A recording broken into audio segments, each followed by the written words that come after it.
I used to walk out of there with pockets full of golf balls. And then there was a guy that used to collect them and do what you said. He would, sell them back or whatever. He caught me in there one night while I was fishing. He goes, "Hey, will you quit taking my beer money?" Oh, really? Yes, yeah, that's what he said to me. I said, "Well, hey, first come, first serve." I used to play a lot of golf, and I loved it. And with the back, these belong on sailors, right?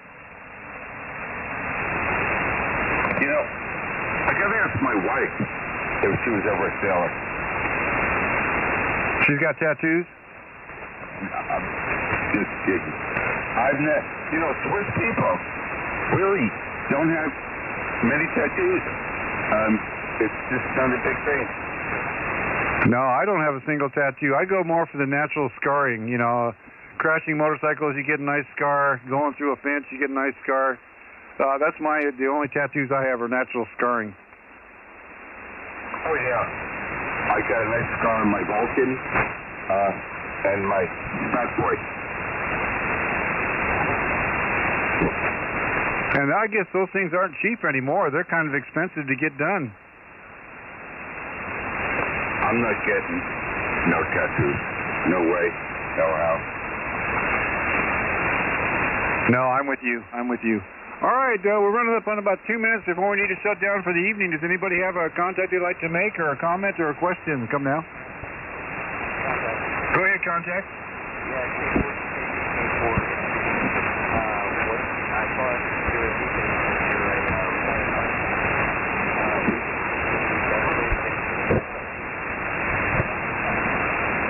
I hope I'm not doubling with you. Boy, you're right down to my noise level. Maybe I can get a relay?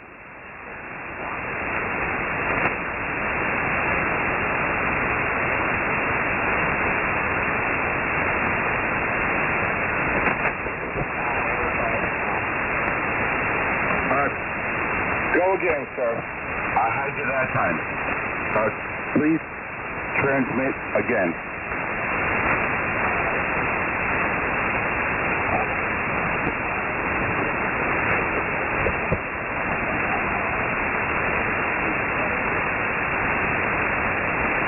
Okay, my name's Mike. Let me get my pen because I keep dropping it. Give me your call sign before we go anywhere else. Your name and call sign, please.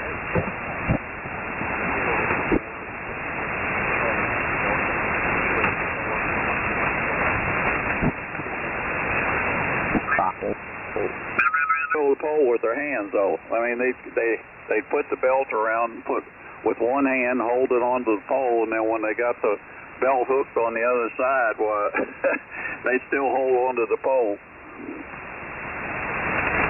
Yeah, which I can understand. It's natural not to want to turn loose, but shoot, it never bothered me back when I was young. Like I say, I'd get up there and I didn't even have I got a harness now. Back then, all I had was a belt, and it didn't bother me once I got that rope around that tower, got it to the length I wanted adjusted on it, and clipped it in place. I'd turn loose, lean back, and just look around for a minute before I got started working. I know when I first learned how to climb, leaning back on that belt, putting some faith in that belt, some trust in it, it was kind of a scary thing because, you ain't holding on to nothing. You're just standing there. Yep, and like I say, it's hard to trust that belt.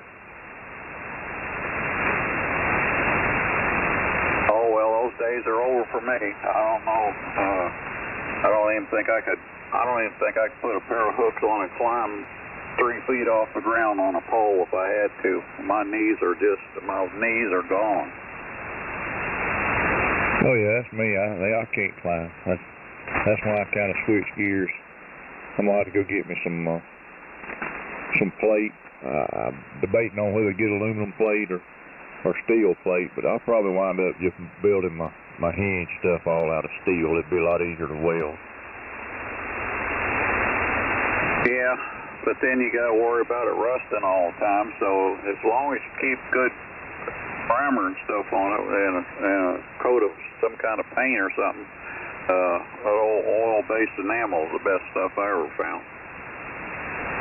Yeah, and that's the good thing. The way my tower is, I got that 4-foot section up, so it'll tilt over 4 feet off the ground, and but I still can get there and paint that, keep that plate painted. So some steel should work okay. Get me some 1/2-inch plate, some good heavy wall pipe to weld to it, to put the tower in and put it on top of the tower and so forth. Yeah, that sounds like a heck of a plan you got there. That would probably work out real well. You could have a ball with that. You just let it down, work on your antennas, and raise it right back up. Well, if I put that Yagi up and then later on decided to buy the hex beam, like I said, just be a matter of laying it down. And Harbor Freight, you can buy a 5,000-pound winch at Harbor Freight, pretty reasonable. So ain't no need to have to stand there and winch it up and down by hand. Shit, put an electric winch on it. Yeah, that's the way to go. Now, Junior, he's got a tilt over there, but it's a hand crank job, and of course he could use some new cable. That's a fact, because the cable on there is pretty rusted. Right. Yeah, y'all just get him go to Harbor Freight and buy about a 5,000-pound winch and put on it, and that way he can just hit a button and make it go up and down. Right now I couldn't pull a generator out there to have the power to push the button. Battery. You just set a battery at the bottom of it.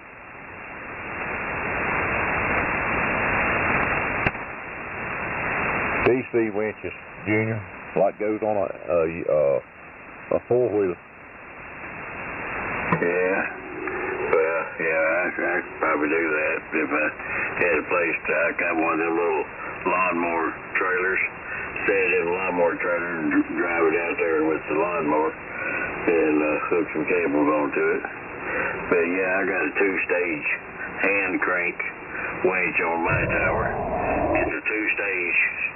You know, it's got a thing, a little old thing you flip one side or the other to get fits on one gear or the other. It works pretty good. I was gonna lay it down when Dan was down here. He wouldn't let me. He didn't trust it. He wouldn't let me lay it down. Roger.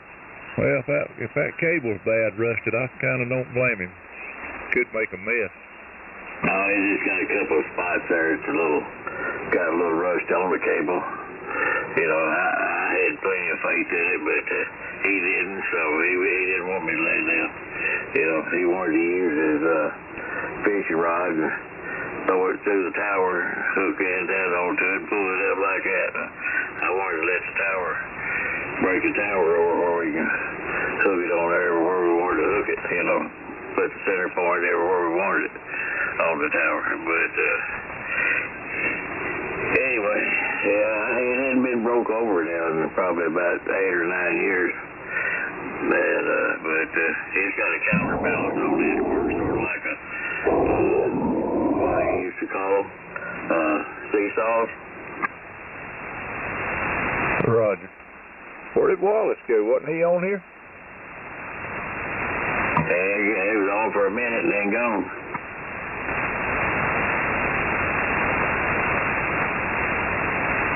He's done fell asleep.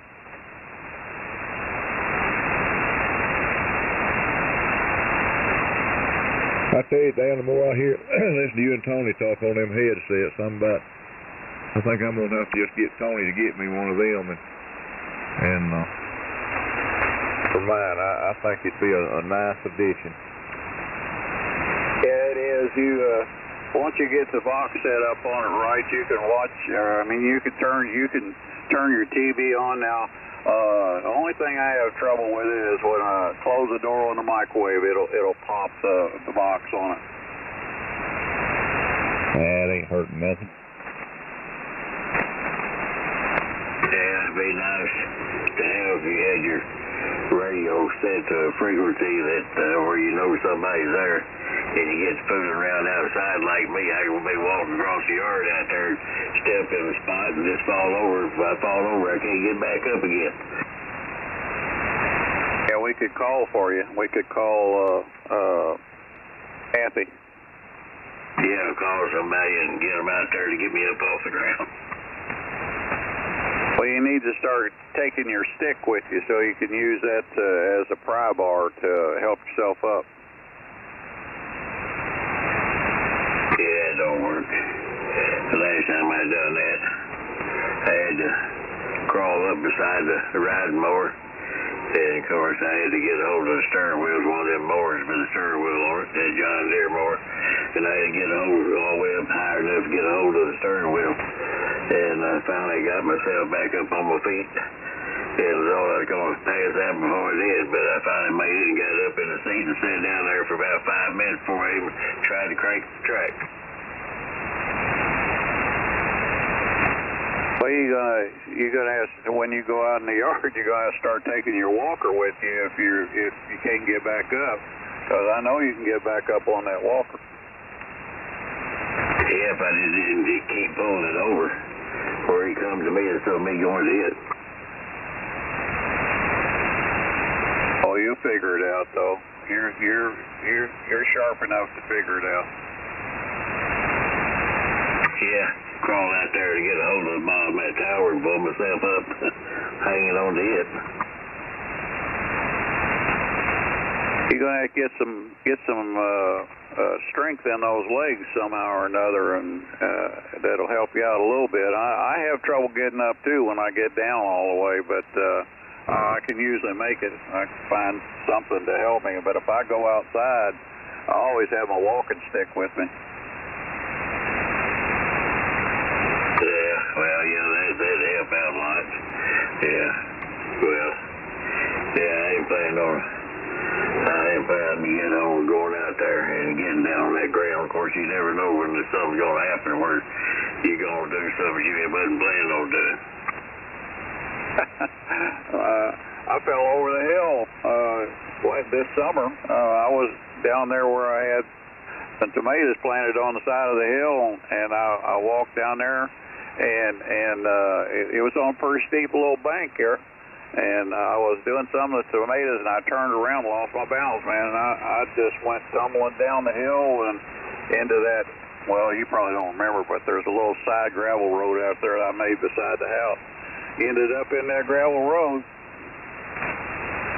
Yeah, I know the road you're talking about. The one that comes down by the cabin up there, goes around to the backyard. Yeah, I remember when you done that and hurt your ankle. Yeah, I hurt. I was sore for several days after that. I landed on my left side, but I got a little smarter. I don't get on that bank anymore. Yeah, you're talking about that bank there where you got all your water collection outfit set up. Yeah, where the rain barrels are. Well, it's just up from the rain barrels a little bit, but I tell you what, it scared me, but it didn't. I didn't get hurt. I was just really, really lucky. That's what you call rolling with the flow. Hey, Dan. Go ahead. What does this hand mic sound like? It don't sound bad at all. Sound like a hand mic? Yeah, you could tell you're on a hand mic, but it's got a good sound to it. It's just the fidelity is a little different. That's all. Roger. I don't know if this is the one for the DX10 or something else. I think it's for the DX10, but if it is, it's got a lot of junk on it I don't know how to use. Yeah, they got those buttons where you can go up and down in the channels and stuff. Yeah, that 710's got one of those. It's pretty nice, but you could reset your radio a little bit, make it sound really almost like your bass mic. Roger. Yeah. I just happened to find that thing. It went AWOL. Yeah, it's a little sharp on the upper end. The highs are just a little higher than normal, and it cuts your bass off a little bit. But I know you could reset your what do you call them inside there a little bit, and it'd probably straighten it right out. Right, you got a parametric. Good evening, N1RAJ. Hey, Ralphie, what you doing? Not much. What are you doing? Oh, I'm just mildewing to keep from molding. Roger. Well, I hope it works. How's what? I hope it works well for you. Oh, yeah. Well, that's what my dad used to tell me all the time. I used to ask him, what are you doing? He said, well, I'm just mildewing to keep from molding. Dan, mine still says that. Really? Yeah, anytime I call my dad, I say, hey, what are you doing? I'm just mildewing to keep from rotting. I don't know. That must be an old-timer saying or something. Yeah, I'm thinking. Well, hello, Ralph. You sounding good down here tonight.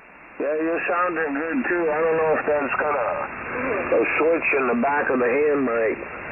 But try the other side if you get one. Roger, I don't know. I didn't inspect it that close. It don't sound that bad, Frank. It's just a little sharp, that's all. It's not over-modulated or nothing. Roger. I'm just going to put that thing back over where it was at. Hey, you sound good also. Good evening, Julia. Good evening there, Ralph. How's that puppy doing? Pretty good. He got you trained yet? We had that 8 inches of snow, and I guess it evaporated. She's all bummed out. Well, you'll get some more. She likes that snow, doesn't she? Oh, yeah. We ain't getting no snow. We ain't getting no snow forecast for the next 10 days. Well, you had some snow when she was out in it, right? Oh, yeah. Yeah, and then it rained. Yeah, that was last month. That's probably the first time that dog's ever seen snow. No, her kennels were outside. Oh, okay. Well. He sounds like a good puppy, Ralph. It really, really sounds good. We're going to send some your way, Ralph. Well, I hope so, my friend. This is bizarre. Anybody heard Wallace?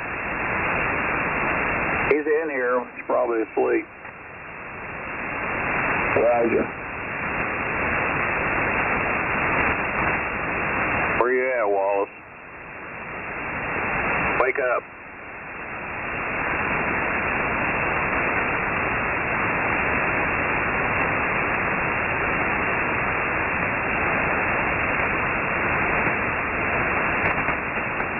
Well, he must be snoring up a storm. Probably cut it off so you could wake him up. I wouldn't doubt it. I heard from Russ today. I sent him a text message, and he said he's doing all right. Was he on 17 today? No, actually, I fell asleep this afternoon. So it was like 4:30 or something when I gave Wallace a call. Okay, I know when I got on there, everybody left, so I guess I run everybody off.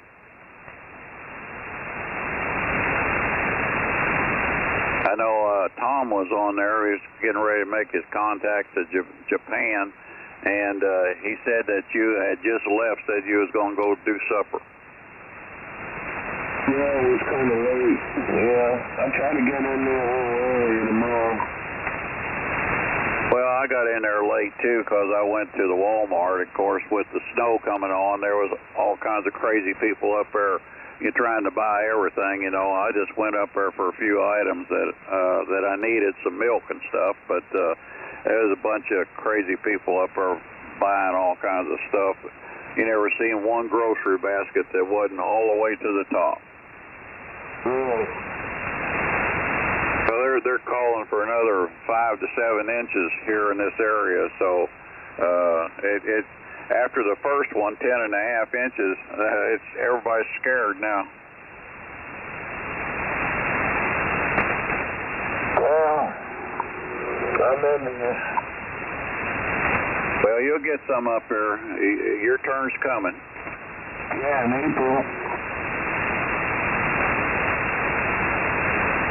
Well, you don't know now. You might be surprised.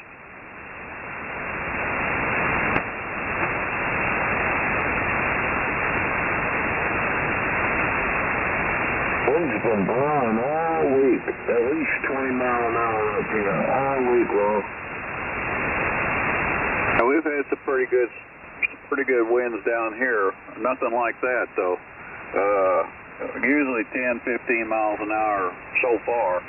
But then our temperature hasn't been above freezing or even at the freezing mark here for about 14 days now. Yeah, we've been about the same, probably a little more than 2 weeks. Yeah. Thanks, Saturday. So I'm up to 32. Tomorrow it's supposed to be 30. I'm gonna take lady for a walk, I think. We're gonna go for a walk. There you go. They said Sunday, this coming Sunday, we might get up to 39. I might have to break out the shorts and the sandals. Well, hopefully you don't get a quick melt. That usually wreaks havoc here.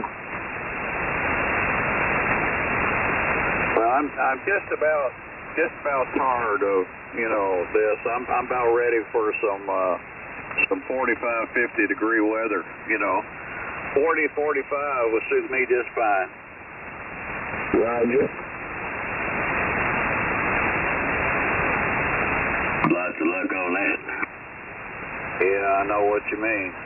I've been going through some wood, though, but I still got plenty left there. I've got enough to do for another month or so, so I hope it don't stay cold that long. Oh, begin snow in Alabama, maybe? Oh, that would be that would be funny, wouldn't it? Wallace told me that Robert out there in Texas and Russ got quite a bit of snow. Yeah, I heard that too. That they got a pretty good snowfall up there. I don't know how much they got, but they're not used to that either. That snow is something that they don't see very often. Roger. Yeah, I think Alabama's going to get some, maybe Georgia, and ain't no telling. Texas has already got some. I think Russ, he was right in the middle of it, his little town there. So, but anyway, we just have to go with the flow. Yeah, we're trying. Ain't much I can do about it. Just really nasty here. Yeah, I know, but at least you got a companion. Roger. I'm happy you're all getting along, and it sounds like you're all really making a connection. Yeah, I go outside to smoke my cigarettes. Now she wants to come out with me every time, and I don't need a leash on her. Stays right around. Don't have to. Buddy was stubborn dog, man. If he got on a deal or something, he was gone. Well, that's good that you take her out when you go out like that, because she probably uses the bathroom when she's out there, doesn't she? Yeah, once in a while, but not really that much. Yeah, I never could get over that with my dogs, or any dog as far as that's concerned. They can go forever and not use the bathroom. Roger. But boy, I I'll tell you what, when they got out there, when they when they let it go, they stood there and peed for, it seemed like 5 minutes. Oh, yeah. And then, of course, they'd always save some back because they'd mark all the trees and the stumps and the signs and anything they got close to, they'd mark it. I took Buddy into Petco once. He started doing that up and down the aisle. Yeah, I know. They're funny. And then the funny part about it is, Ralph, one of them would go mark a tree, and then the other one would see the first one do it, and then he'd go over and smell, and then he'd mark it. What? Yeah, I think I'll probably look around this spring, see if I can find a dog in the dog pound or something that needs to be rescued. Well, there's a lot of them. The only problem is when I go down to a place like that, I'm so crazy about animals, I'd probably just take them off. Then I would be in a pickle, wouldn't I? Well, maybe not. It would get expensive. Yeah, I know. But, you know, they're all worth it there. You know that, Junior, brother. I mean, you know, you had some puppy dogs. Yeah, we had puppy dogs just about all the time we was married up until just last couple of years, you know. Been nothing around. Not that belong to me anyway. Been dogs around, but not mine. Yeah, it's just like sister, you know. She's so used to having a dog around that when Jackson passed, why, she couldn't handle it. So she finally, she got her another one. Yeah, she got a scrapper now. Well, I tell you what, that dog got more energy than he knows what to do with. He runs and plays and jumps and hollers and goes on all day long. Yeah, you let turn your hearing aids down when you come down. Yeah, he reminds me of what do they call that, the Ever-Ready Bunny? That one that has on TV that advertises the battery. Yeah, he's a scrapper. He gets honey going, and they get to running from room to room to room and rolling around and around the coffee table, and he won't let her rest. That's what keeps her young, probably, all the exercise, because, you know, she didn't get a whole lot of exercise when Brother was there, and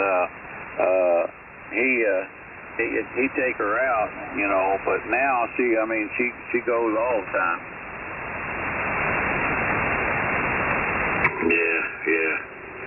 Yeah, room to room to room to room. Yeah, kind of funny to watch them. But then,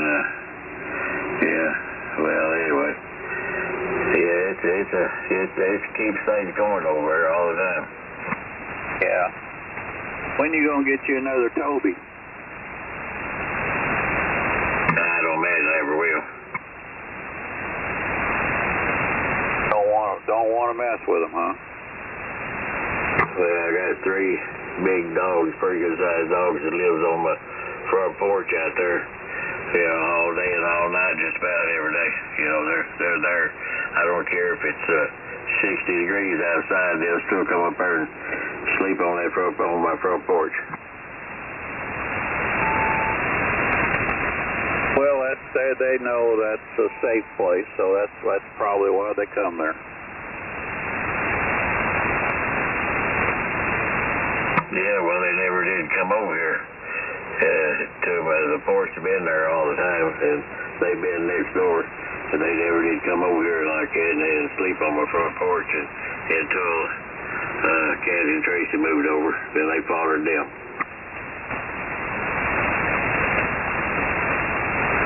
That sounds pretty much like them. You know, dogs do that. Yeah. I'm going to have to get out of here. It's already 11:30, and I was supposed to leave at 11, so I better do that right now before I keep on staying here all night long. Anyway, brother, have a good one there. Frank, Wallace, and I don't know, Rob, if you're still around. Ralph, for sure. And who did I miss there? Anyway, if I missed you, I was thinking about you. 73s, y'all have a good one there. We're gonna turn it off for the evening, and we'll probably be on the radio all day tomorrow. So Ralph will probably hear you on 17. So y'all have a good one. N9 EBS, we're gonna shut down for the evening. See you, Dan. Yeah, I'm still in here, but I'm bailing out. Y'all have a good evening. Yeah, good evening, brother. Good evening, brother. Hey, gummit. Can't remember that Rob, I think it was. Yeah, Rob. N9FF6. Good night, Dan. Good night, Rob. 73 N10AJ. Good night, Dan. Good night, Rob. I think I'm going to put it to bed, too. Good night, everybody else on the frequency, KM4FQY. Good night, Frank. 73, Frank. Good night, Frank, if you can hear me.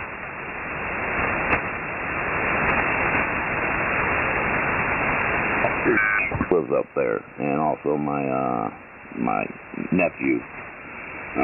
They live outside a little town called Waltz, Virginia, out south of. I know she lives south of Roanoke, and he lives up in the mountains about an hour away or hour and a half away. I'm probably right in between both of them. Yeah, and they're also Jehovah's Witnesses also. I know she used to go around. She was up there, let me see, I'm trying to think.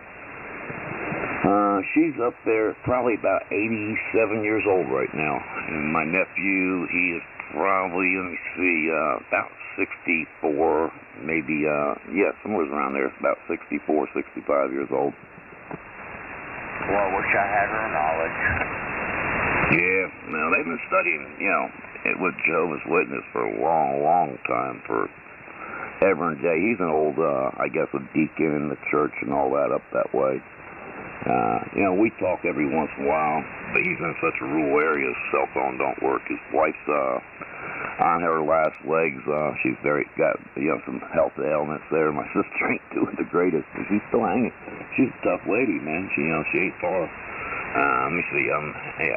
She should be coming up to 88, I think, this year. Not too far from it. You know why people don't watch Jehovah's Witnesses, though? No, I really don't. I don't judge, God tells us not to judge, so I leave it alone. Everybody's got their free will. Well, you want me to tell you why? Go for it. Okay, well, I've been one for 15 years. My wife's been one for 40. That's to start with, okay? And, to be a Jehovah's Witness, you got to study. And then you got to study, and then you got to recite scriptures and stuff like that. You got to read scriptures in the Bible. Say you're studying Paul, or you're studying Matthew, or you're studying Job, or you're studying Genesis, or you're studying Revelation. You got to give up and give a talk and stuff like that. And most people don't want to put the time in to do that. Well, that might be true. Everybody has his finger pointing at somebody else. I don't worry about it. I know I've had, being, who I am and knowing my sister, and I've had them send me literature and everything else, and, locals and the Jehovah's Witness stop by and talk to me, and I let them in. Of course, I'm not one to not, let them in. I'm not going to throw the door on them. But after they leave, they don't never really come back, and, it's just because as much as they give you the Bible and they give you a little worksheet to answer the questions, they give the questions that they want. They get, A, B, C, D, and it has to be one of those answers. And it's not that answer. I see a different answer. So I wrote in there, and every last one of them I wrote in there where, some of them that were right. I answered what it was there. The third ones there, the ones that I felt was wrong, I answered in my own way, and they weren't very happy about that. They said I was wrong because, there can't be anything but what they said. And I said, you're wrong. That's all there is to it. So we see differences of opinion, and it's all good. But I did write in that whole book, and they kind of, are their little, watchman thing, and it didn't work out. But, I see it differently. I've been taught differently. But like you said, the word Jehovah, and, at 8318, in our language and everything, his name is Jehovah, but in Hebrew, they didn't have a J back then, but it was Elohim, is what they, the real name would come back, or Yahweh, any which way, there's several names, and of course, the Nephilims got in the Bible also, and kind of twisted a few words, and, I like studying. I don't care how you cut it, any which way you cut it. I like studying, Bible, and it don't matter to me. The biggest thing is where we're going from here. We want an eternal life. We've got a flesh life. We got two of us, in one body right now. We're in the flesh right now. The first earth age was destroyed because of Satan. We're here being judged as we speak. We got free will, and this is where it's at. And you don't want to be liable to die, so you try to do the best you can and fall short all the time. But we're trying to, get to the eternal life, and we're all going to lose these flesh bodies, and our spirit's going to go back to the Father no matter what. Well, we all know we're not perfect. That's one thing. But, studying and learning the scripture and stuff like that, when they had COVID-19, I was in the third world country, and we were doing visits all the time, and it's a little bit different in the East. When you go from house to house for studying and stuff like that, you have an umbrella over your head because it's about 120 degrees and outdoors. It's very hot. And it's the worst place in the world you ever want to live. They kill people and put them in garbage bags every night. It's a dangerous place. Run by police and cocaine. But, I didn't have any problems with anybody because my wife was from there, so that's probably why I didn't have any problems. Well, I always look at it differently, They probably didn't mess with you because you had the Father with you. You got that helm, that hedge of protection on you. That's the way I always look at it. Even with these hurricanes we got here recently, I pray about, I don't worry about things. Because I ask God to keep a hedge of protection on me and my family. And I don't worry after that. So, ain't nothing but a thing that way. Well, I'm trying to get my wife back, my third wife. She's still in Honduras, and we went there 7 years ago to take care of her parents. And her daddy died.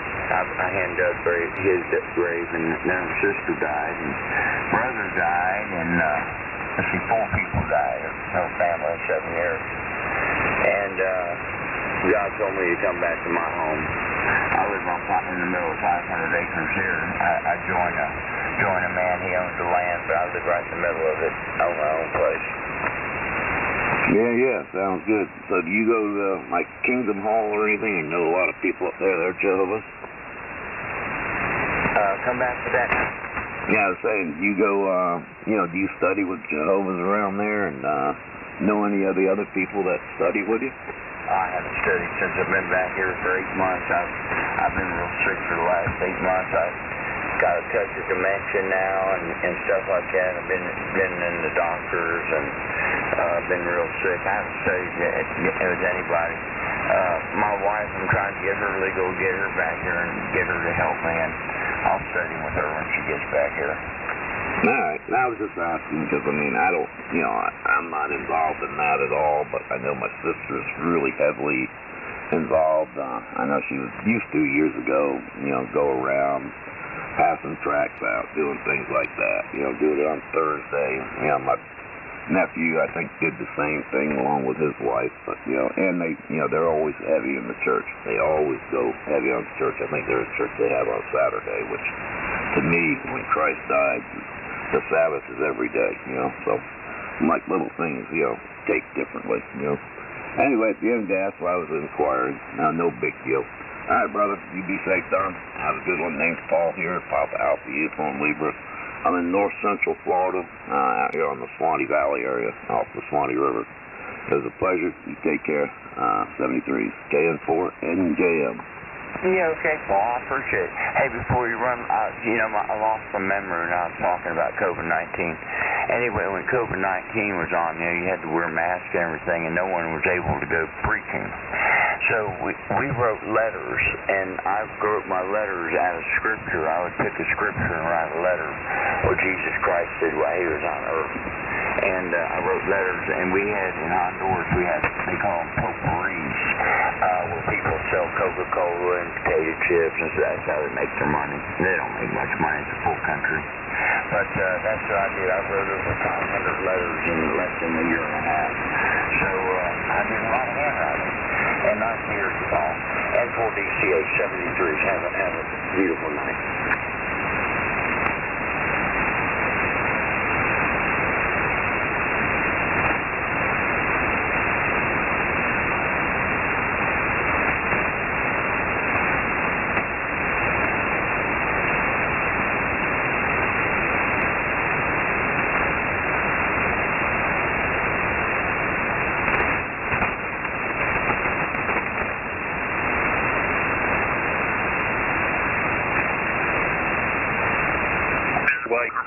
No problems. And but when I started checking myself, different things, from the dryer, then the hot water tank, and then the furnace, and I got enough information that way. When I told him that, he didn't even come inside to check for gas leaks. He went right to the meter, started at the meter, and everything was right there at the meter. All the problems are right there at the meter, and once they put the new meter, they sucked out the line, vacuumed it. They come in the house, fired up the furnace. You see, good strong flame there. And then fired up the hot water tank, fired up the dryer. Everything was working. It's like, okay, we'll be back with the cameras, and we'll be around. So they got to find issues. They got to find out where it's at. And they don't know. He said this always shows up. When winter comes, they problems always pop up. And the one guy that was there to come in the house, he said, so far this week in 3 days are at 58 hours. They've worked 58 hours. That's how busy they've been with the cold temperatures. Things are popping up. Yeah, just when you need the gas, that's when it happens. Yeah, that makes sense. Yeah, I remember when they replaced the meter up the rental. The guy come in to reset the water heater and the furnace, and he had to try and start it 3 or 4 times. And he at first he was bleeding the system.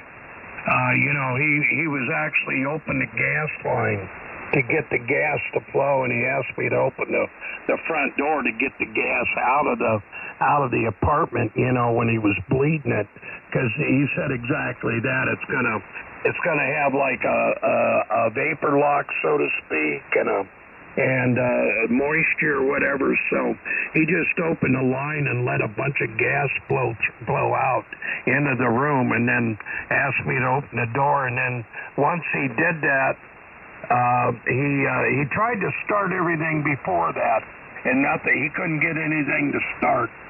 So he said, well, I have to bleed this line and open it up, and he did that. And then once he did that, after about 3 tries, he got enough gas to get the thing to ignite, and then he went and did the furnace the same way, because you got all those little lines going to each device, and you got to kind of purge each device and get it out. So it worked out pretty good. So, and maybe that's what the vacuum sucker did for him. Hey guys. And when they had connected the vacuum, it was to the street side of the meter. It was on the street side of the meter is where they put the vacuum. And they didn't even have to purge anything in the house. I had the line going to the hot water tank off. So when the gas comes in from around the garage area. And as it comes across the basement, the first thing is the dryer, then the hot water tank, and then the furnace. Well, I had the ball valves turned off on the hot water tank and the dryer. So the first thing we did was he fired up the furnace. It says it might cycle through before it catches a couple times. Heck, I opened up the ball valve there and turned on the switch, and it fired right then. It didn't cycle through. It ignited right away. Went to the hot water tank. Did that, got that going, and went to the dryer, got that going, and we didn't have to bleed any lines or anything. I guess got lucky on that side. 7-3, guys. Yeah, good night, Wade. Have a good evening. We'll look for you tomorrow. You guys and your gas probably just put me to sleep. Hey, good night, Wade. Hey, it's not on the... I'm not polluting the inside of the truck. At least it's not that type of gas. Well, that is a good thing. I know what you guys are what you're going through because I used to work for the gas company. 7-3. All right, 7-3. Have a good evening there, Wade. WH Friday. Hey, Wade, just a question before you leave. Yeah. Yeah, when you work for the gas company, is that what you found, that they would run the plastic line if they had a size available rather than dig up all and replace all the metal pipe? When I worked for the gas company, they didn't have plastic lines. That's how long ago it was. Oh, okay. Yeah, they didn't do that.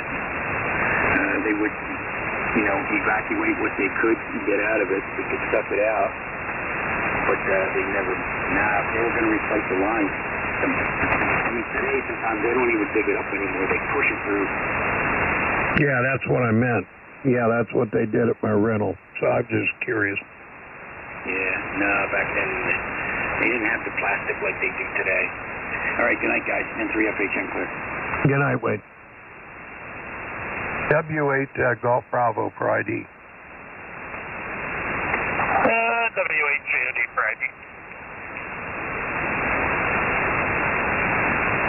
Well, we had to go to a friend of my wife, a guy she used to take care of, a caregiver too, and he passed, and so we had to go up to Solon, and I hadn't been up there for a while, so it ended up taking me up to 71 and over, and I told my wife, I don't know why we just didn't come up Route 91, more of a direct shot, so I said, there's no way I'm going home 271, I'm going to just go directly 91 and head home. So we came home 91, stopped up at Applebee's up there in Stowe and had a little dinner, and then finally got home about 8:30. So we were up there a good part of the evening.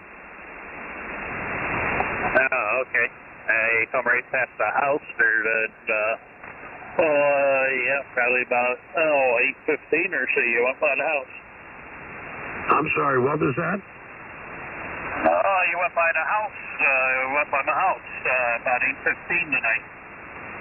By your house? Yeah, if you went to Applebee's in Stowe. Applebee's in Stowe is right there on Hudson Drive. No, I went to the one up there on Route 59. Oh, okay. Right there, just past Kent State Airport.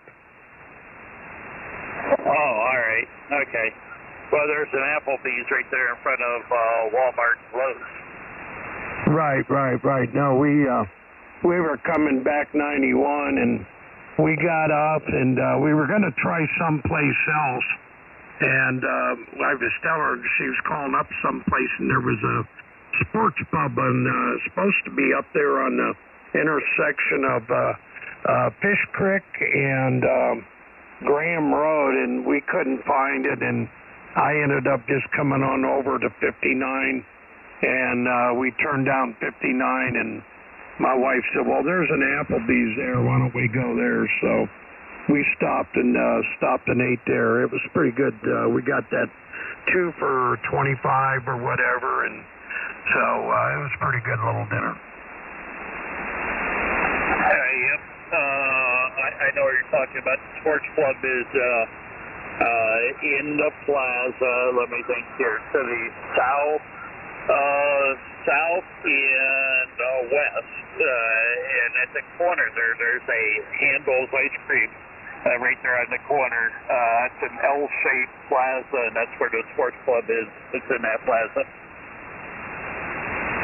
Is that, so I would turn north when I got to 59, or wait a minute, at Graham I would have turned north?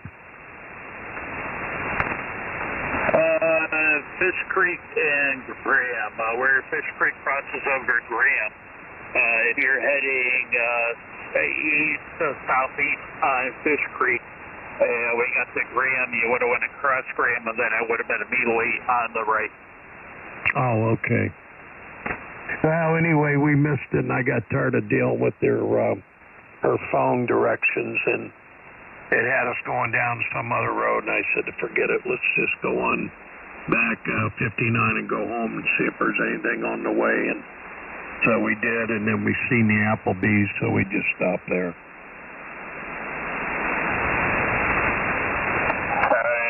Yep. Well, let's see. Man, traffic is light tonight. It's not too heavy, which is a good thing. I like that.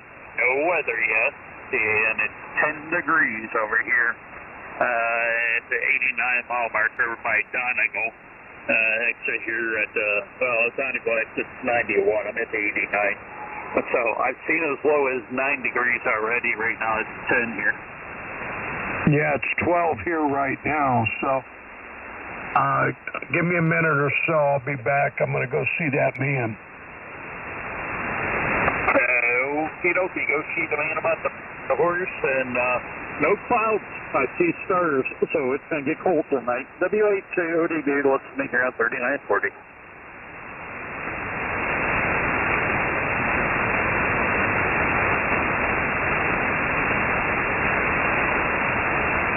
There's a light station there. Victor Alpha 3 question mark.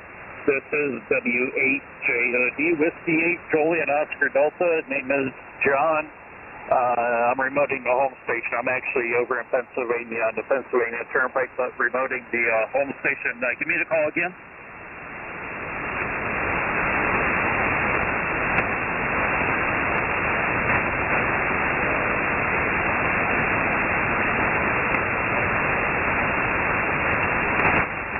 Victor Alpha 3, Romeo Victor Lima, is that correct?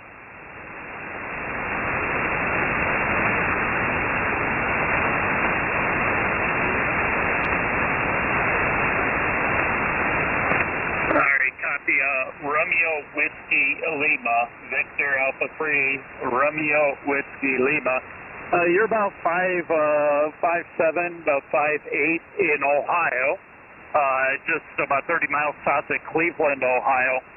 One town north of Akron, Ohio is the transmitter location. Again, I'm remoting my home station, which is FTDX10, an RF kit amplifier, about a kilowatt there, over.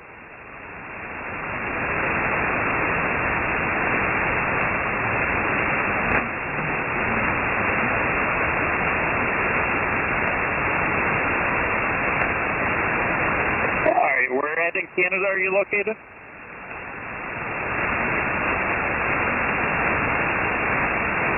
Okay, on Mississauga, Ontario, very good. What's the name there?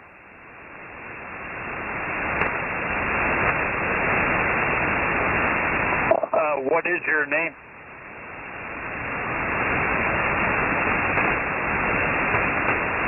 Okay, Raymond, very good. What's your operating conditions up there in Mississauga, Ontario? What are you running up there?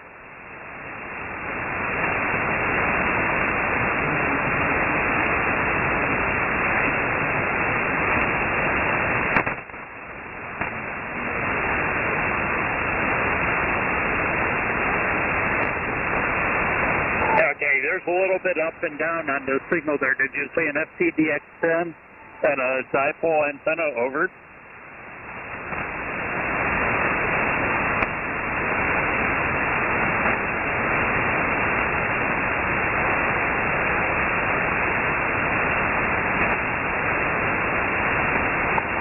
there's a little bit of fading. There's a little bit of up and down on the signal there. You come in and then you fade down. So I'm running a FTDX10 and a RS kit amplifier at a kilowatt into a dipole, a fan dipole. I got a fan dipole up, 40 and 75 meter fan dipole set up as a inverted V, and the apex is at 45 feet there, Raymond. Over.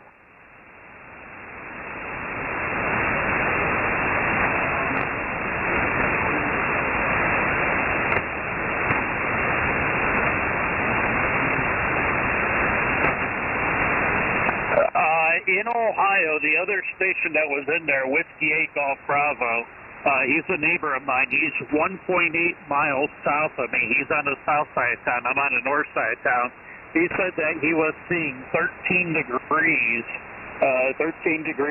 Fahrenheit in Ohio. Over here in Pennsylvania, where I'm located at, it's 9 degrees Fahrenheit here on the Pennsylvania Turnpike, southern Pennsylvania there, Raymond. Over.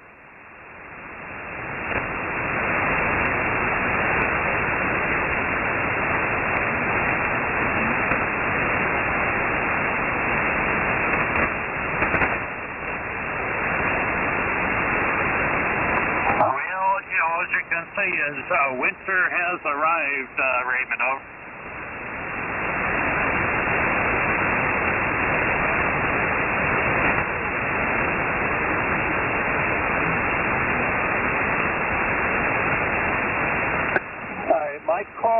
My call sign is Whiskey 8, Juliet, Oscar, Delta, W8JOD, over.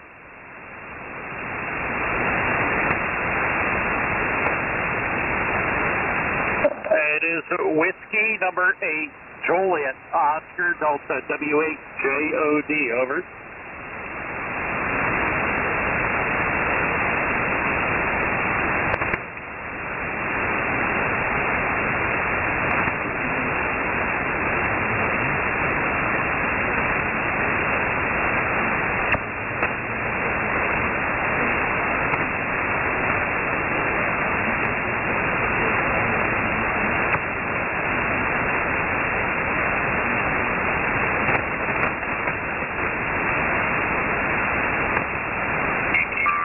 Buckingham, he plays a 614 CE and all, and a lot more like that. And they're smoother, easier playing guitar. Where Martin, some people say they're not that set up real well, and you got to set them up the way you like them. Well, yeah, that's true, Buzz. And like I say, a lot of people don't like them, especially the old D28s and stuff like that, the original. Shoot, there's or 8 D28s. If you get the pre-wars and all, that would, good God, you're talking $45,000 a dump. That wasn't me. I don't know who that was. Oh, okay. Got launches for $75,000. They're real good players. Yeah, that's what I'm talking about. And growing guitars down in Nashville, those too. Yeah, I got friends up here in Roanoke, Virginia that play bluegrass music 5 times a week. One man does, and the other boy, his name is Dewey Peters. He's real good with Martin. Hey, I went over to his house and he's got this Martin in a steel case, and he says, hey, stand back 10 feet, and he said, don't breathe on this guitar. He opened that case up and he wouldn't let me get near it. Yes, if it's one of the old ones, pre-wars, whatever, they're like that. And like I said, you can pay what you want for them, and best ways to find them is Gruen or one of those guys. They can give you a really good price or a really good estimate of what they're worth. Oh, yeah, that's what I said, Jimmy. Taylor hadn't been around because we got Taylor when they first started out there. Yeah, I like that 100 series. It's a smaller guitar, so that's what I was telling Dave. You got smaller. It's smaller. Everything. A lot of people say they're very comfortable guitar. Let me see if I got it. Talking about the smaller guitars, I've had some friends that have some custom models made, and they've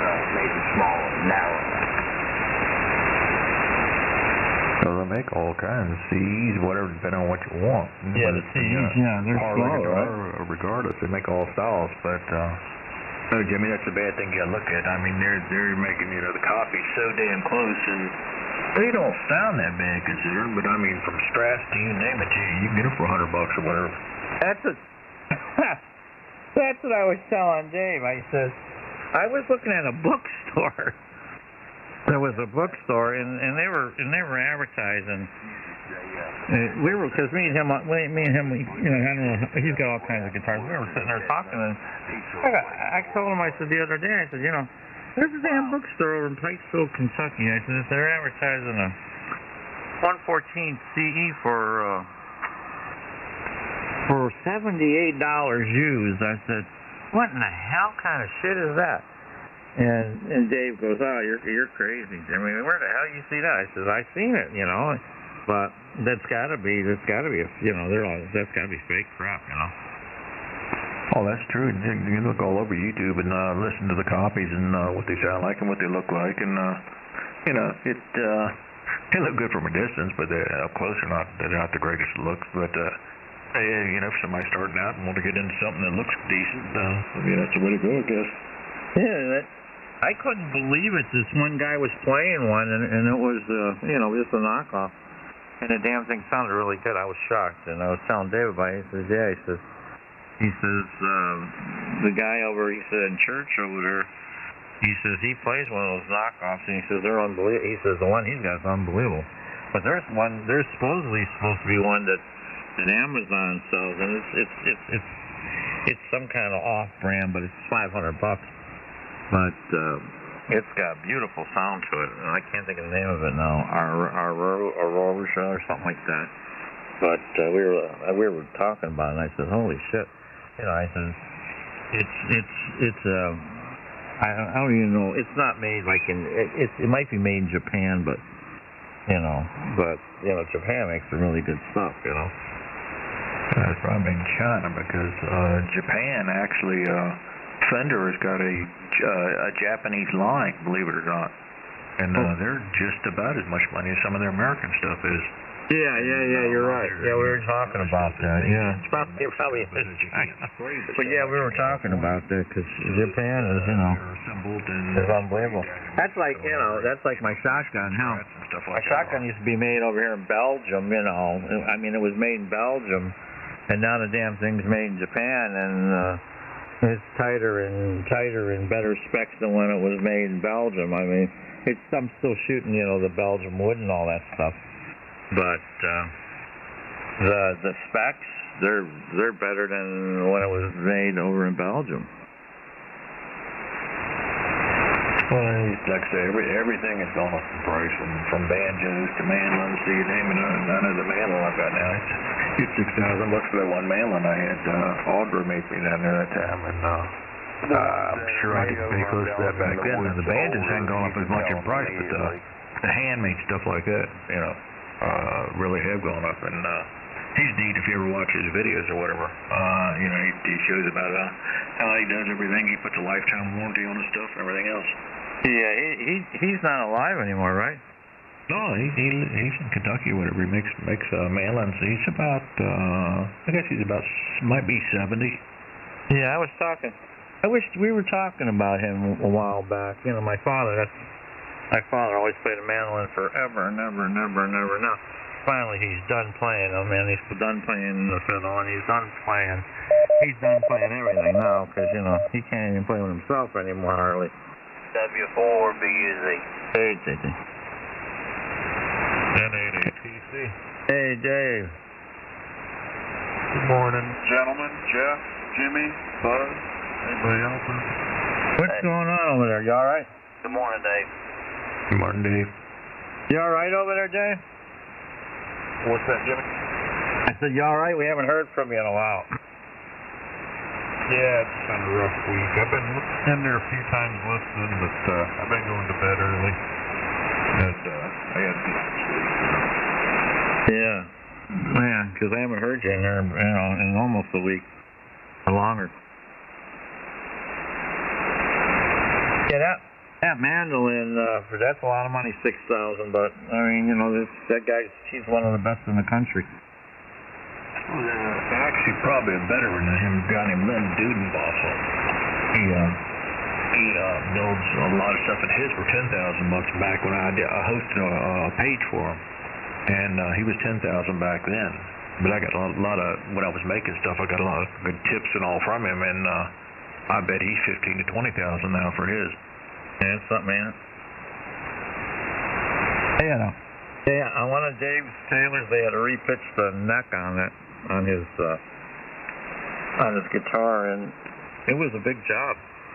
I don't know why, but it ended up to be a big job repitching everything.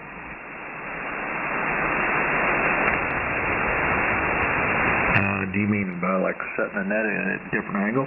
Yeah. That shouldn't be that hard. No, it shouldn't have been, but I don't know what the hell. Let's say it took forever. I says, they're bullshitting you. He goes, I said, well, I don't know. I said, I really don't know. If I knew, I don't know. But yeah, so, because he had a hum, like a buzz. He had a buzz. And he was playing, you know, because he plays 3 times a week at the church, and he had a buzz on. I don't even know which chord it was, but he said, man, that buzz is terrible. And he took it to Woodsy's over here in Kent State University. It's one of the really, really good music shops, and they're like, you know, we got to repitch it a little bit because, you know, blah, blah, blah. But they had it for like 2 weeks. It was insane. Yeah, it's all you could do, just a truss rod in it and all. That's not real hard. If you want to look at some neat stuff online, it's called Picker Supply down in Fredericksburg, Virginia. They sold my last banjo for me down there, but they've got some neat stuff down there. They've got upright bass. They sell a little bit of everything. Even got, you know, sell some new stuff, but mainly all their stuff is on consignment and all. Yeah. I got a kick out of him. He's like, I love Mike Taylor's. I have Mike Taylor. I said, well, what about, you know? I said, there's other guitars, but, you know, everybody says that about Martins. They are harder to play, so I don't know. I really don't know. That's all how it's set up. And like I say, yeah, everybody likes different. They were made more, you know, for the bluegrass sound, and they're a little bit, you know, more bottom pronounced and stuff like that for most of them is why. Yeah, it's pretty wild.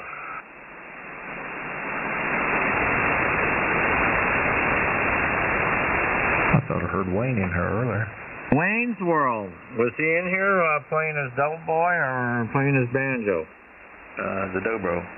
Did you hear the dobro? I'm pretty sure it was him, unless somebody recorded it. Might have been him. He put all new strings on it. Yesterday, he put new strings on it. Yeah, that's what I heard. It was about 10:30 or so, something like that.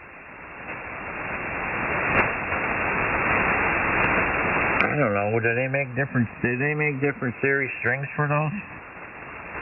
Oh yeah, they make different gauges, whatever you want with them. They're like any other instrument.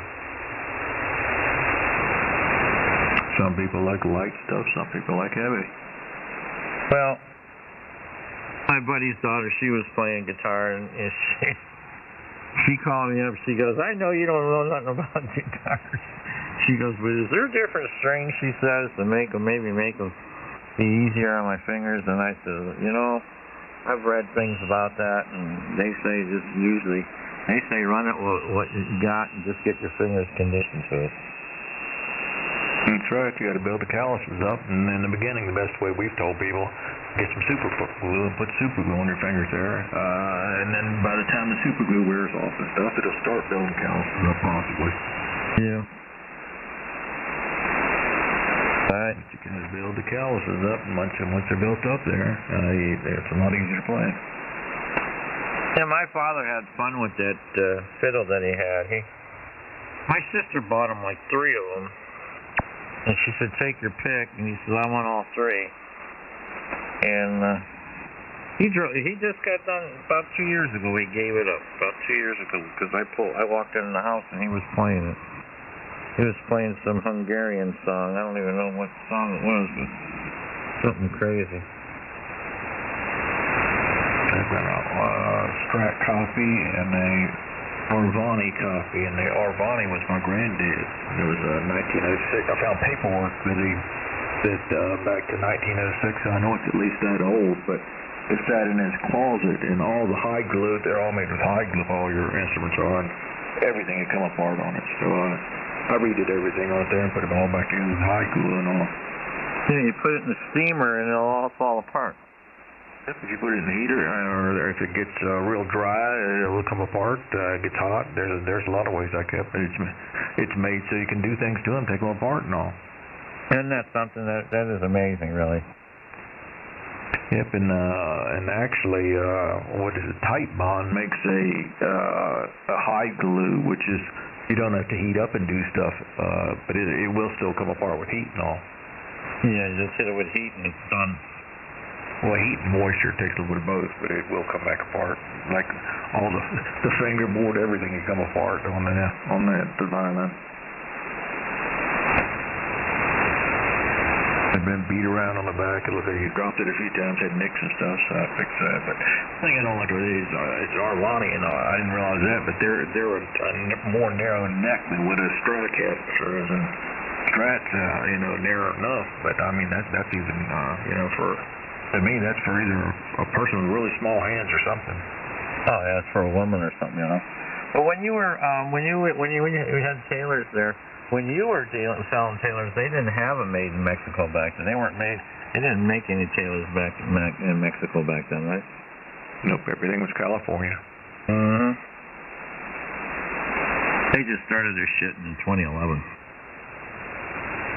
Yep, and we shut the shop in 2006, I think. Yeah.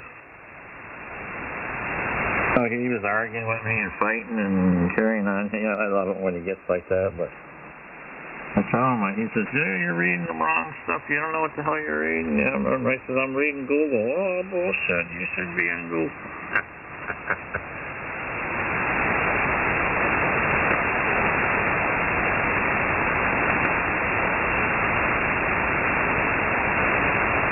We got a place up here. Maryland used to be in D.C. until the Martin Luther King riots, and they kind of burned it out or whatever, and they moved over to Maryland.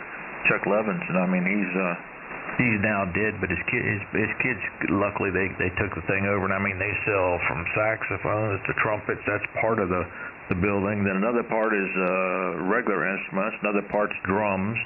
But he's a full music store, and I mean, they've got some nice instruments up there. Do a lot of Paul Reed Smith stuff because Paul Reed Smiths are made up in Maryland up there. Yeah, there's Hillbilly. He's looking for a bass guitar. What's going on in here, WVUSA? Not much with that bass guitar a little bit.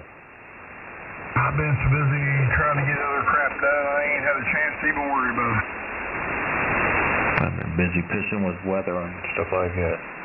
Well, what I'm concerned about at this point is my downspout and eaves trough is full of ice. I mean, literally full of ice. There's probably 8 inches of snow still on the roof.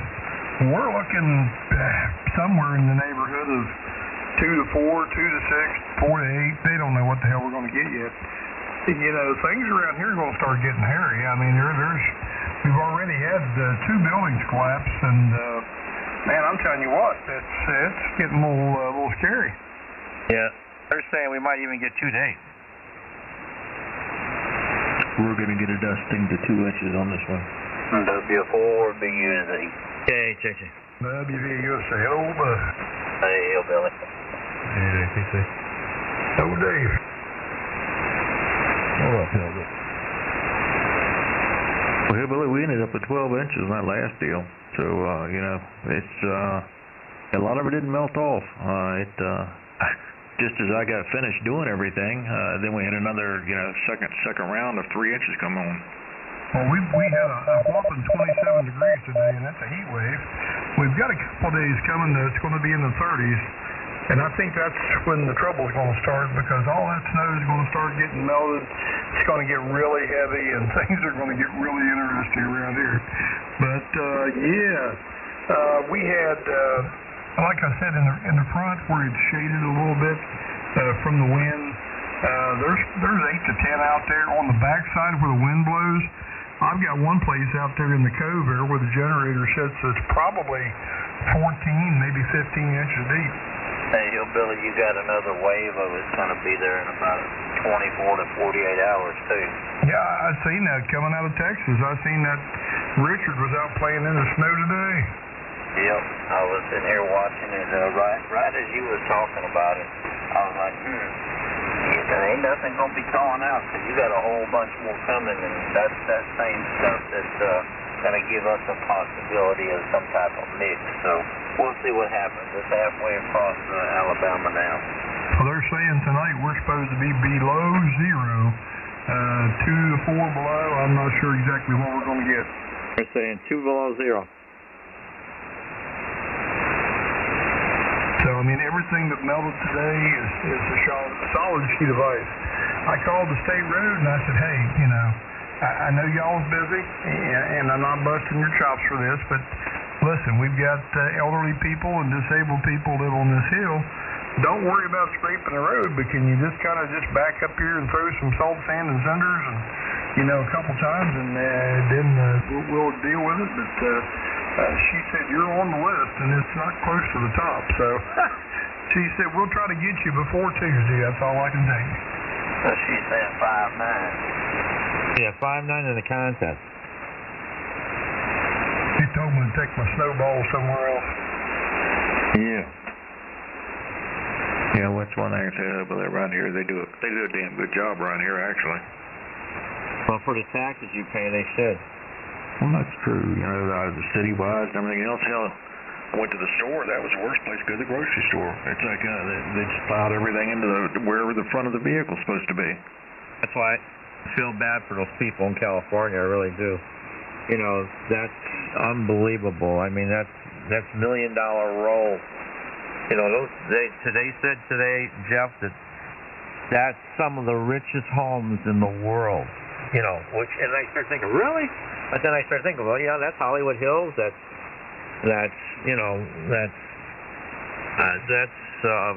Malibu. I don't know. It's 212 miles. You know, a circle of all the rich people. You know, and they're not telling you all the movie stars. You know, that's another land grab. Sad. Same thing happened. You need to see the videos of all the crap going on out there. It's unreal. It's sad. There's stuff coming out of the clouds, coming down from the clouds, coming down to hit the ground and everything. It's man, they're saying it's the same crap that happened over there in Hawaii. They even got a video of that blue beam, that laser beam. Really? Did you see the things coming out of it that are coming, like going across the horizon and they were coming down? Yeah, that's what I said. It's man-made. This whole damn thing is. Yes, direct energy weapon. You know, what's really weird, how hot that fire got. The aluminum motors look like they just took aluminum and poured it out of the ladle on concrete. I couldn't believe it. The aluminum motors just melted like water. Did you see that, Jeff? A lot of the trees are not burning. The houses are shot. The vehicles are burned up. And a lot of the trees ain't burning. Imagine that. That's some weird shit. Did you see that, Jeff? No, I didn't. Man, that's weird shit, you know. I couldn't believe it. Right underneath the car, you know, it's a big puddle of aluminum. I ain't got nothing to worry about, Jimmy. Why is that? My roof's blue. Yeah. All the blue roofs in Hawaii didn't burn. That's right. They said that people have blue trash cans. Their houses didn't burn up. Some of the bitch hillbillies are saying 5 to 8 inches in your area, too. West Virginia, Ohio, Kentucky.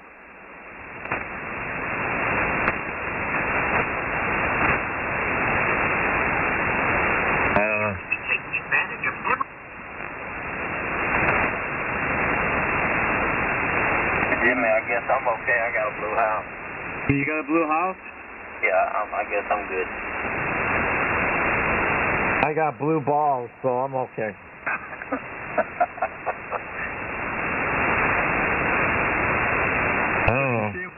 see them coming, Jimmy, just drop your drawers and bend over. That's it, man. Yeah, just pull the window down, pull the curtains back, so you can see your blue balls. Yeah. I'm going to have black and blue balls on the 22nd.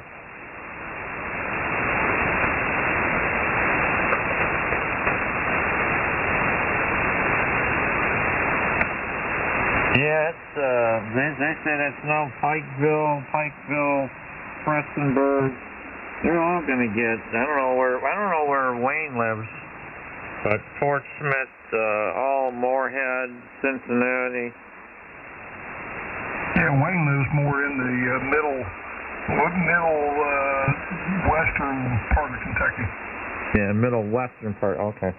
Jimmy, what I'm seeing, all of Tennessee is going to get hit, all of Kentucky is going to get hit. It's going to go up and cover all of Virginia, West Virginia, a good portion of Ohio, and this is big. This storm here is big. Yeah. Hopefully I don't hear about all bullshit. Luckily, this one's going to stay south of us, Richmond and stuff like that. We got more than dog eat did last time. Hey, Mark, I'll have you to know that I measured 8 inches. You just measure up 4 one side and 4 down the other. There you go.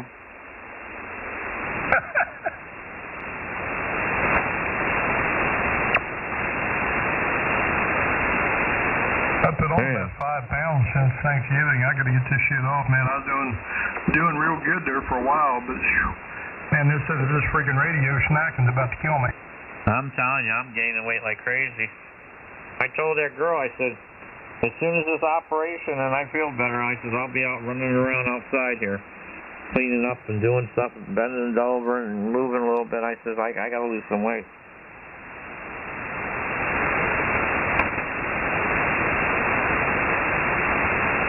I don't know, this is crazy. Oh!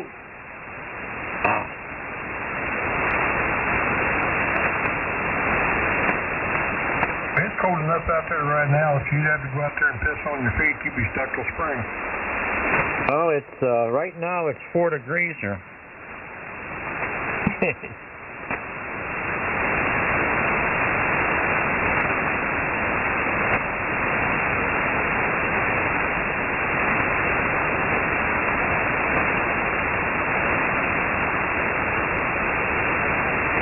Yeah, Jeff Dave's mad at me. He says, you son of a bitch. He says, you should start learning how to play damn guitar. I don't know what the hell's wrong with you. You know the chords, you know the guy says, I don't know, because I should try to get something that's small, the smallest neck that I can get, because that's what screws with my because I have that bullshit in my finger, in my hands, that stuff that I got that my fingers curl in.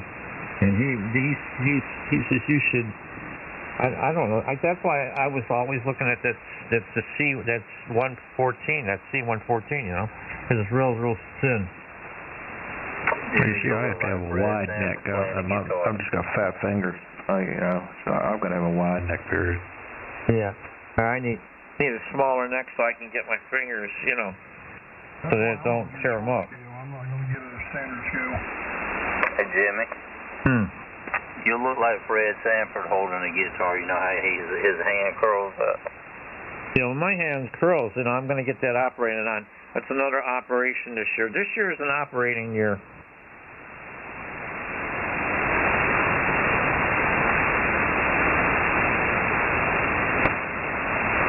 I'm going to see if I can't find this video, Timmy, of this guy that lives here in Marietta. He was born deformed and disabled, and I want to tell you something. This boy can play. I think I know who you're talking about. He plays upside down. Yep, I think I know exactly who you're talking about, and I think Jeff knows too. Yeah, he don't play with his hands from the bottom side. He does all his notes and everything from the top side of the guitar. Did you ever hear him, Jeff? I've heard of him. I'm trying to think. What was the guy that sang Angel Eyes? Jeff Neely or Jeff Healy? Yeah, Jeff Healy. I didn't realize till I was looking up he died, about 10 years ago. Yeah, that guy in Marietta, that's amazing. Somebody was telling me about him, and then I read a story that Neil Zecker, he put out a story about him.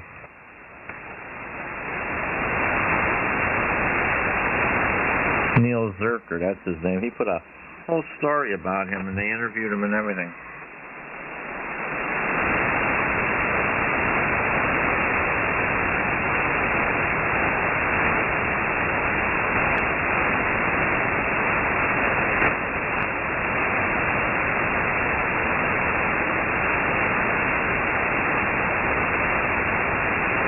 Jimmy, I sat here and waited for the power company to come out here and do what they're going to do, and they never showed up.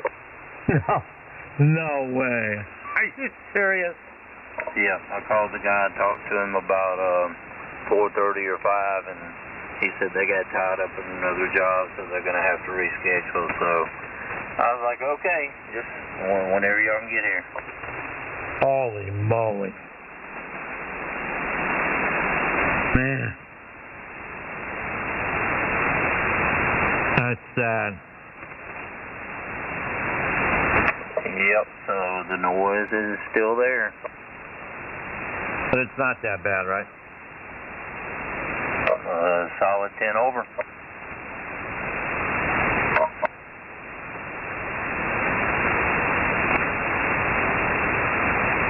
It's more annoying than anything else. Yeah. I can get rid of it with the blinker, but you know what happens if you run a noise blinker all the time. Somebody gets close. Yeah.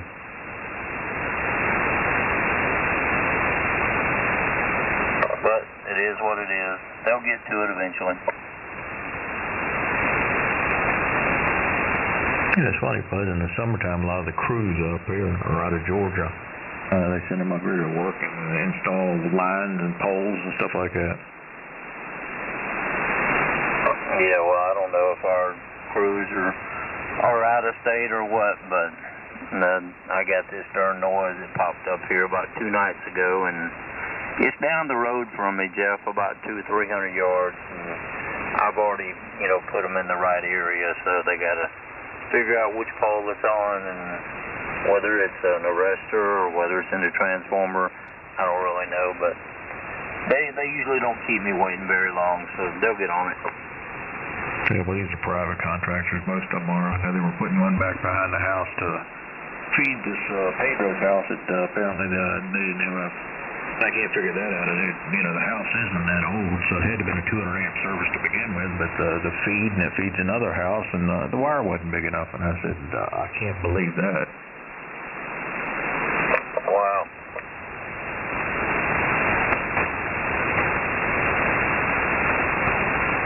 Jeff, Jimmy, check your Facebook Messenger.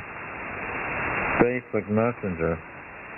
Yeah, he's on Facebook. I just sent one of his things over to you.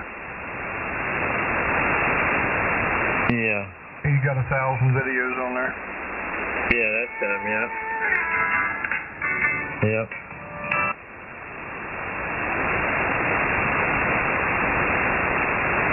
Brock Davidson.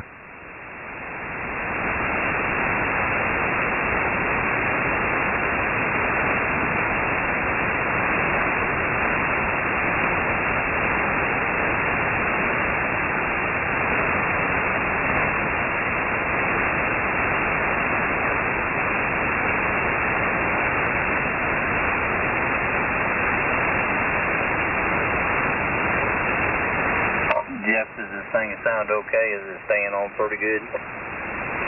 Yeah, it's staying fine there. Sounds good. All right, appreciate it.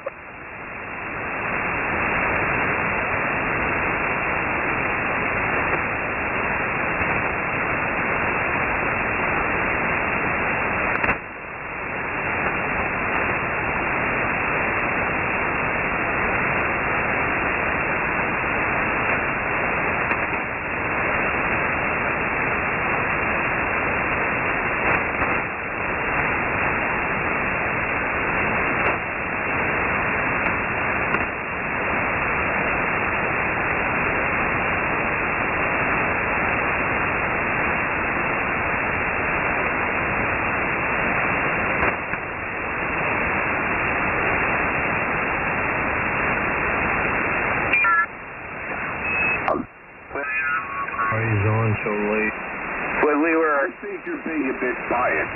Don't you think you're being a bit biased?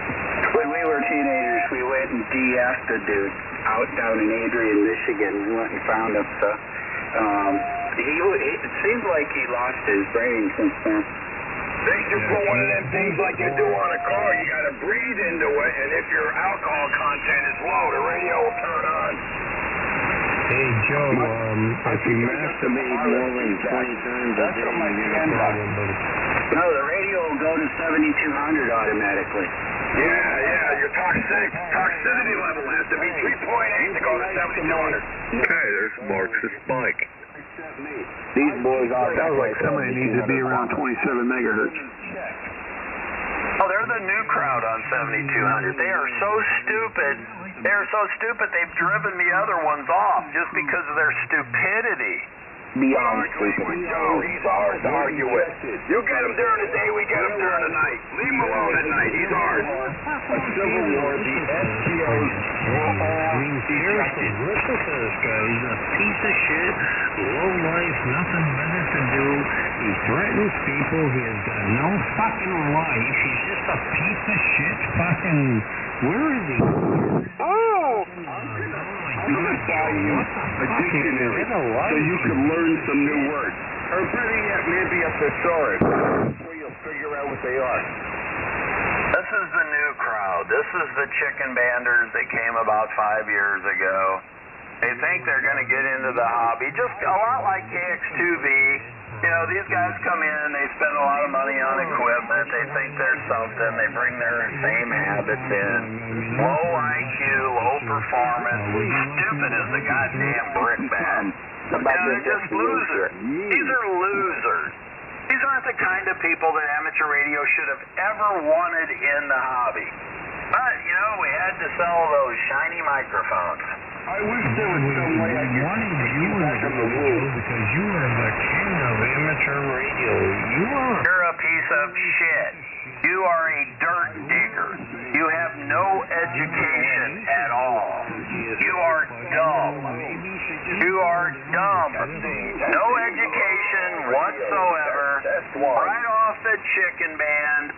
Right into amateur radio. I'll buy some equipment. And mostly a big amplifier, you gotta have that.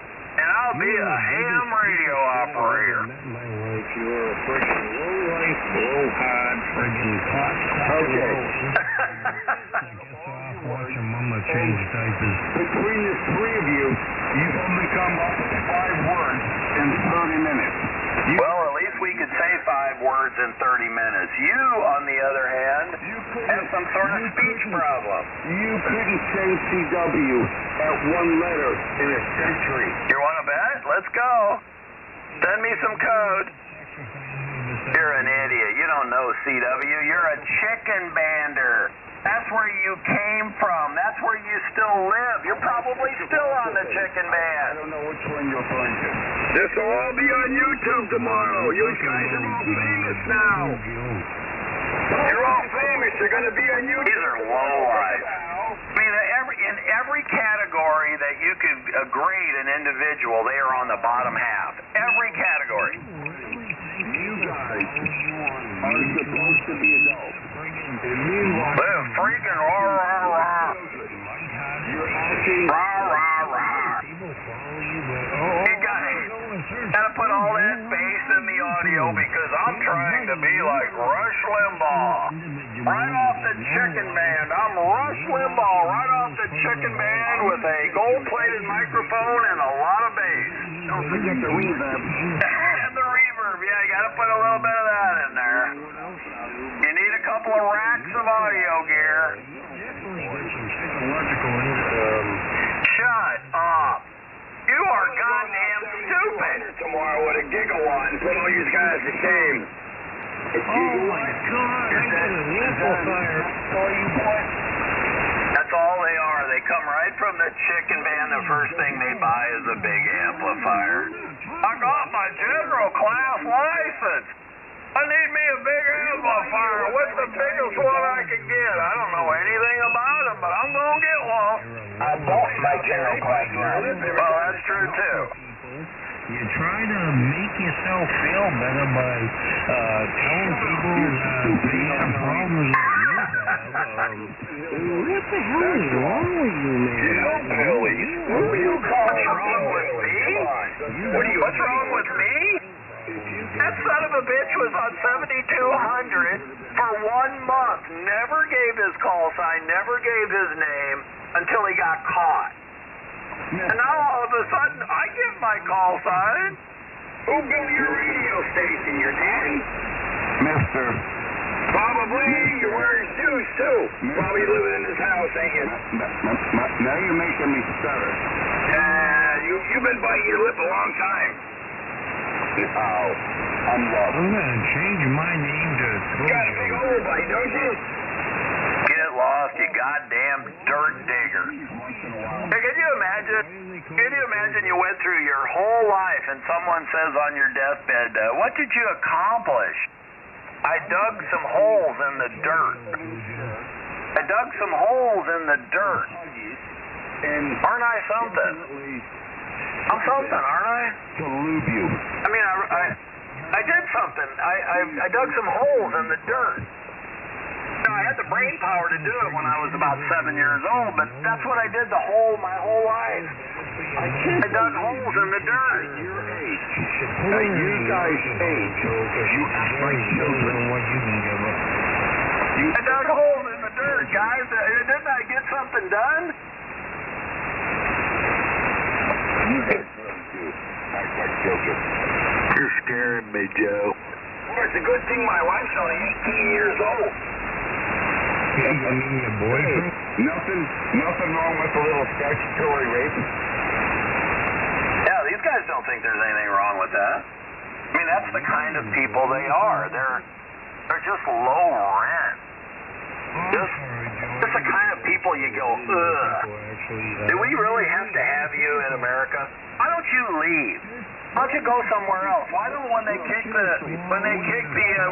the deportation, why don't you leave with them?